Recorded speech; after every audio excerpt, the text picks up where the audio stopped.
Hello, everyone. This is Donnelly, Libertarian, and I am joined by a very special guest, one Mosega Joram Kinjojo, all the way from Uganda.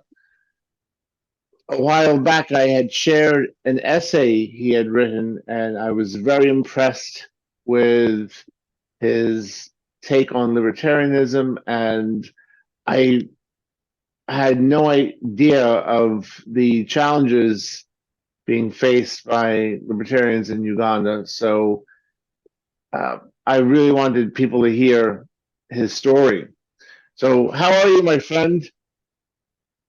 I am fine. I'm doing well. How are you, Daniel? I am very well. I am very well. And we I are hope dealing with a yes. seven. I am also well here. We are trying to push on with everything. So glad. So now we're Yes. dealing with a time difference of 7 hours. Um, but we are here together, and uh, for people who do not know you yet, Mosega Joram, please tell us So, who is Mosega yes. Joram Jojo? Yes. Wesige Joram. Chenjojo is just a Facebook name. I used it just to relate with where I come from. I come from one of the administrative unit called Chenjojo. I come Oh, from a okay. district. Yeah, that's why I tag myself Chenjojo for identity. Ah, But all right. I'm Mwesige Joram. I'm a Ugandan. I work with Action for Liberty and Economic Development as administrative officer. I joined ALED in 2018, but ALED started in 2017. Then I joined 2018. The person who started wanted me to join in 2017. He first resisted, but when he convinced me later in 2018, I opted to join him because we had started with him in the university. I have a degree in management science. I'm objectivist, but much libertarian. Okay. Yes, yes. And um, ha, uh, I can scarcely imagine the difference in uh, lifestyle. So, how was it growing up, and what led you to objectivism and libertarianism? Yeah,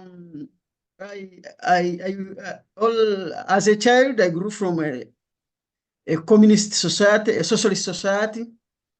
I grew believing that the government has always been the solution. I grew with a family that, of course, believed in such a narrative. When I left my father died around when I was leaving my early childhood studies around, it is called P7 this side, it is called primary level of education. When I left, I moved to town to stay with my uncle who took me to university when I finished secondary. The second time I was playing football and running. I started on scholarship for playing football and running. When I joined university, I was disinterested in running and playing football. The hobby which I had to join was politics. I was interested much in politics, and the time I joined politics, I was a socialist. I felt that the government was doing less and should do much, and that was me. And one time I remember the person I'm working with today writing about capitalism, and for me, it was like, human, what the hell is that? Not until I joined. So I joined libertarianism in 2014 when we were at the university with Mugabe John, the director of Action for Liberty and Economic Development. When I joined, I did not take it serious. I didn't take it much serious. When he left the university, he was ahead of me. He started in 2017. He started Action for Liberty and Economic Development. I remained at school. At school, we were serious activists opposing the university. We were always in prison or out of prison trying to challenge the university. And sometimes we would go outside of the university and then challenge the dictator here. We would come and demonstrate. One time we attacked the parliament, demonstrated and took pigs in parliament with my colleague. Though I was coordinating the process, some of my colleagues took pigs in parliament. And that one resulted into our first major arresting. And we stayed in prison for some weeks. When I left the university, I started working with my colleague in 2018. I left the university in 2017, 2018. John Mugabe, the Action for Liberty and Economic Development Director, called me again for the second time to join him and start working for Action for Liberty and Economic Development. Action for Liberty, for those who are hearing me, is a libertarian think tank in Uganda, which was started by Mugabe John. We promote a free and prosperous society with aspect of entrepreneurship and individual liberty. That is our mission. Our vision is a free and prosperous society. Of course, we believe in capitalism, rule of law, individual liberty, and a limited government. So that's what we believe in as ALED. In 2014, as I told you, I joined SFL, that is Student for Liberty. I didn't take it so much serious, but when I was called upon on 2018 to serve, I joined Mugabe John, and then we started serious work of libertarianism. And that's when I much dived into serious reading and understanding of libertarianism. And in 2019, I just got from this very library you see behind, I got a book, Introduction to Objectivism. And that's when I encountered Objectivism by Ayn Rand. And in 2021, I also got a friend on Facebook, a student at Dortmund College in USA, who connected me to, who connected me to Ayn Rand Society. Ayn Rand Society, they donated to us books in 2021, Liberty Camp. And then I started diving deeper. I dived deeper into reading and understanding a little more of objectivism. And later recently, and that is 2023, we got a program that John Galt, we started teaching students about objectivism. That's how we got to know objectivism and the libertarianism. It was as an objectivist, activist, I was much interested in freedom, but personally I didn't know which kind of freedom I was fighting for. I was fighting to give power to another dictator. That's what I didn't know. As a person who was trying to tell a government to do business for the people, I didn't know that when I tell a government to do business for people, I was inviting it to go to someone else, pick his money, then use it to work on someone else. It's like getting money from Dan and then giving it to Sam. Right. That's what I was advocating for. I didn't know until I started analyzing these ideas. I looked at the moral aspect of how policies work and who should benefit from what we do as individuals and all that.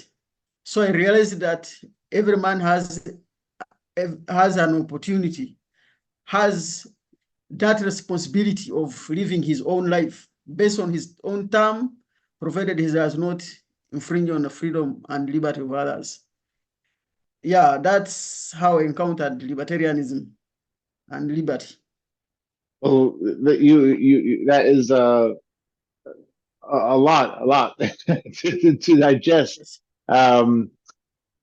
Maybe tell me about what you said, that you started to read a lot, and I see that your organization ALED maintains a library for its members or for the public, and tell us about some of your influences in libertarianism and which authors you were reading, which authors you like most. Yeah, the authors I like, there is Frederick Bathiat, Milton Friedman, and of course I read somewhat John Locke, then The Road to Serfdom, that is Hayek. Yes. Those are the most interesting book. Then there is Ken Scotland, who introduced me to his philosophy of life, of philosophy. He wrote a book called The Adventures of Jonathan Gallibo. I don't know if you have ever read it. Then The Ayn Adventures Rand, of the work of Ayn Rand also. I what beg is your pardon? the book's what is the book's title? I did not hear you well. The Adventures of Jonathan Gallibo by Ken Scotland, a professor from Hawaii University. Okay. Yes. So No, this reference. those are some of the people who actually, those are some of the authors and who inspire me. And there are some individuals like the courage of Berman, how he wants to to break things without following orders. And personally, I'm a person who does not believe in control. At my childhood level, I used to resist my parents. I could resist my mother, I could resist my father and my grandmother. We had a polygamous family. My father stayed with my mother and my grandmother stayed alone. Whenever they could disturb me, I could go and stay with my grandmother. And with my uncle, when I was activist, I left him in my last year at the university. He refused me to go for a political conference. He told me to go and pick my things when I refused and went to the conference. When he told me that to go and pick my things from his family, I knew he was going to control me more if I didn't move away from him. I decided to leave his home. I started living somewhat an independent life. So I realized that the life I'm living was kind of individualistic. I was a person who actually wanted to defend my freedom. And when I met some people like who actually challenge and they want to live independent, like Jack, Lloyd, and Dan Berman, those are people who actually somewhat I emulate and relate with. And they have been actually helping us so much in some kind of donation and books and sponsoring actually our events during our fundraising. Daniel Berman went to Uganda in 2019 to meet you. So tell us about that. Tell us about how you found out about Daniel Berman. Yeah, I use social media, technology, and capitalism has created a global village. We are in the same village as human being, where the interconnectedness, we are much connected to each other. It brought us very near to each other. So in 2019, I met Berman on Facebook. I, of course, looked at the work he was doing, and we started talking about freedom, libertarianism, and I looked at a libertarian aspiring for a presidential candidate in USA, and that's what I admired much. So when we started talking, telling him the work we do here was all like, yes. And one time we became friends for some time, and late in 2019, I invited him to Uganda to attend one of the Liberty camp, which we had hosted. And yeah, we met on Facebook and we became friends. And then I invited him for the Liberty camp. And since then, he has been part and parcel of most of our event. Yeah. And he has connected us to some other people who actually working with. Correct me if I'm wrong, but that was an eventful visit because someone uh, someone was holding the taxation is theft flag, and you said that this person got arrested, right? When Berman came here, had previously given me a flag and a book, the new confession of economic hitman. He gave me a book and a flag. Yes. Yes, we used the flag here. We took photos when it arrived. And later when he came, also took with him and other guests from USA and Europe. We took photo with him. And the local readers saw us with photos, actually saw us taking photo with Berman, and of course they summoned us to the president. So the president is representative summoned us into his office, and of course they started intimidating us because we were trying to challenge the government to stop collecting taxes. And previously we had also organized an event against taxes. That tax was about the government slapped tax on social media. They stopped us. I mean, there is what we call social media tax here in Uganda. To go on Facebook, you are supposed to pay tax. So we had early on organized an event called More Tax, More Poverty. And most people around us, they got to know that event. And when Berman came and took a photo with him, it became more worse.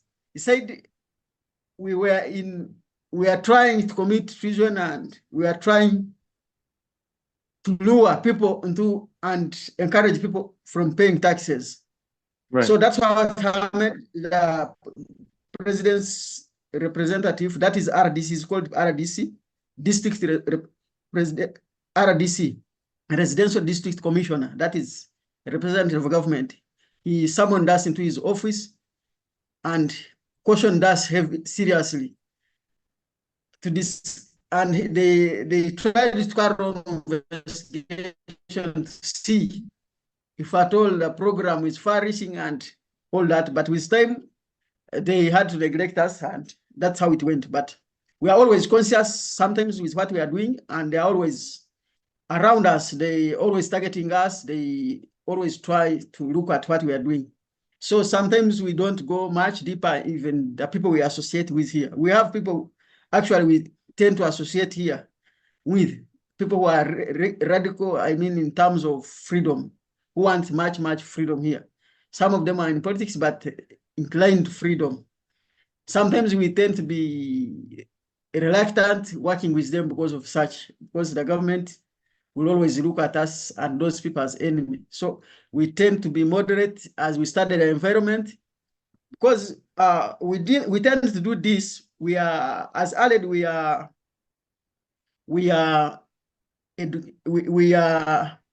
an organization that educates.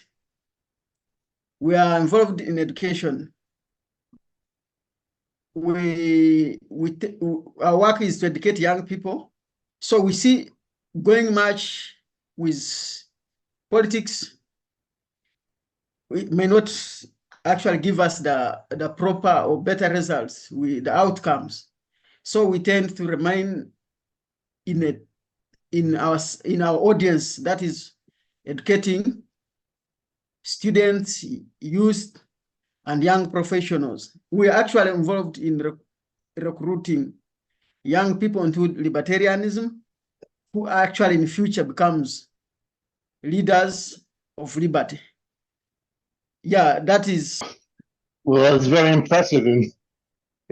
Yes, that was the government. The government we have is dictatorial in Uganda. And you know, social media is a very powerful tool in mobilization and disseminating knowledge against dictatorship. So that was what was actually confusing, actually challenging the dictator. And so he decided to slap taxes on the social media. Up to now, Facebook is not operating in Uganda. Without VPN, nobody can access Facebook, especially young people who cannot pay tax. So the government looked at social media as a threat against the sitting government. So they decided to put a number of people, especially the young people, the activist government against its atrocities. So that is the major. And the president came out clearly and said, why is the owner of Facebook allowing the opposition to insult us when you cannot block their Facebook pages, and then you are blocking the account of the people who belong to government? So that is the case why the government actually blocked Facebook up to now. They first started with Facebook tax. When the tax refused, they decided to block it up to now. So people in Uganda use VPN to access Facebook. Let's see. Well, I am. This is very impressive, and I hope that it makes my audience aware of the stakes you face in Uganda, which is to say that here in the United States, for the most part, being a libertarian or activism, it just means that some people will not hire you for certain cushy jobs, but there is no risk on the same level as you face for a lot of things. So I commend your courage, Sega, and this is why we want to make a whole army of Wasega Jorams out there, so to speak, an army for the propagation of ideas. And to that end, you have this beautiful event upcoming, the Liberty Camp. So can you tell us about Liberty Camp and for how many years you've been doing this? And this happens on the banks of Lake Victoria, correct? Yes, it is going to be, this time it is going to happen near the source of River Nile, that is near Lake Victoria. Yeah, okay. It will be interesting if you happen to come to Uganda, you would go and see the source of the Nile, one of the longest river in the world. That's where we're going to be. This is our 9th event. It is an Liberty Camp. Africa Liberty Camp is an annual event. It is organized for youth, students, and young professionals from all over Africa with speakers from all over the world. Yeah, we want to introduce students and young people to ideas of liberty. Yes, we discussed all topics related to libertarianism, like individual liberty, rule of law, property rights, and all that. It is basically about introducing young people to free market ideas. Yeah, we, of course, look and target these young ideas and recruit them into freedom movement. Since 2017, we have reached very many young people. We have recruited very many of them. We have recruited socialists into libertarian movement. A person like me, Mugabe John, all our background was socialist in nature. But when we started analyzing things, reading, comparing socialism and libertarianism, we came to know that every individual needs his freedom to live his own way. So we looked at free market idea as the best moral ideas. And in that, with Liberty Camp, we have recruited very many young people. We have established businesses, I mean, free market organizations. We have Mutindo Network. It's a free market organization. These people actually have come from from Liberty Camp. We have AFODI. I think you have been following AFODI. That is Action for Direct Initiative. We have ESCO Africa. We have Student for Liberty. We encourage Student for Liberty. It was the first organization to come here, but we also still push it. We still have a lady, Laura, Ladies of Liberty Alliance. It is not very active. We keep revising it, working with ladies. Sometimes it is very hard. They keep jumping out of the movement and it goes down. We keep reviving it. We have Africa Liberty Foundation. This is a new brand organization. There are going to be much in public litigation. We're going to be suing those who are stealing people's land to defend the widows, the orphan, and all that. So in Liberty Camp, we have developed with these ideas, and we have taken up programs like defending the widows, defending the oppressed orphans whose land, whose property have been hijacked by the powerful and government officials. So we intend to advocate for freedom for everyone. With that, we do some program meant at helping some groups of people, like property right. It is called one in Kutaka here, property right. Let me just ask you right. just a follow-up question, if I may, because this is something very different for modern American audiences. And of course, a long time ago, yes, it used to be that women could not earn, they could not have own property on their own in the same way as males, but that was a very long time ago. So, but this is, if I have understood you before, you have said that this is kind of the case in Uganda, that women can only own land through male relatives or something like that. Can you elaborate, please? Yes, here in Africa, in Uganda, our culture, it is changing now. That the trend is changing, but sometime back, the culture would not allow women to inherit land, to get land. It was only men who could inherit, because the traditions here, the culture believed that a woman does not belong to any family. So the relative of a husband who has died could not allow a woman in their family to inherit land or take properties sometimes. So that was the culture. But the government, after pushing for some time now, it is changing some laws.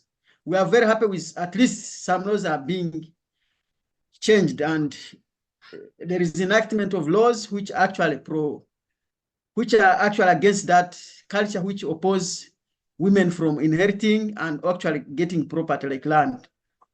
Yes, but initially and today, people still believe women are not entitled to inherit. They are not supposed to be widows. I mean, heirs of any family. Right. That is the culture here. And though there is some kind of liberal window where government is, because of the push and advocacy, government is a bit trying to change the laws and make women inherit land. But that's what it has been the norm for women not to inherit and all that. And last year, because of push and maybe liberal leaders in parliament, they are trying to make the law better. So correct me if I'm wrong, a married couple can live on a parcel of land and farm it and develop it over the years, but the moment the husband dies, the wife's brother-in-law can basically expropriate the land and whatever equity she invested into the land. Is that correct? Yeah, the relatives have that's what the relatives have been doing, and they're still doing it because they are not familiar with the law, and the government has a problem when they do enact law that actually is which is pro women to inherit land.